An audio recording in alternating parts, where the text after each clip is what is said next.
রোববার সকাল ৯টা থেকে পরবর্তী ১২০ ঘন্টার আবহাওয়ার বার্তায় জানানো হয়েছে, মৌসুমী বায়ুর অক্ষটি ভারতের পাঞ্জাব, হরিয়ানা, উত্তরপ্রদেশ, বিহার ও পশ্চিমবঙ্গ হয়ে বাংলাদেশের মধ্যাঞ্চল হয়ে আসাম পর্যন্ত বিস্তৃত রয়েছে। এর একটি অংশ উত্তর বঙ্গোপসাগর পর্যন্ত অবস্থান করায় সাগর মাঝারি অবস্থায় উত্তাল রয়েছে। এর ফলে মূলত দেশের উপর মৌসুমী বায়ু পূর্ণ সক্রিয় রয়েছে।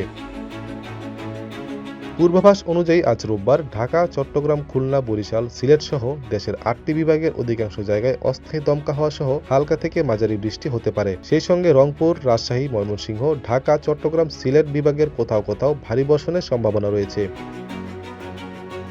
আবহাওয়াবিদরা জানিয়েছেন, আগামীকাল সোমবার বৃষ্টির তীব্রতা আরও বাড়তে পারে। এদিকে রংপুর, রাজশাহী, ঢাকা ও সিলেট সহ দেশের প্রায় সব বিভাগে মাঝারি ধরনের ভারী থেকে অতি ভারী বর্ষণের আশঙ্কা রয়েছে। তবে মঙ্গলবার ও বুধবার থেকে দেশের অধিকাংশ জায়গায় বৃষ্টি কিছুটা কমে হালকা থেকে মাঝারি ধরনের বর্ষণ হতে পারে।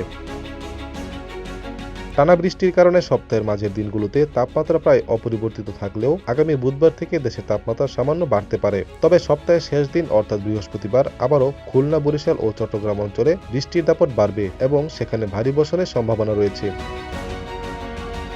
ATV USA news desk.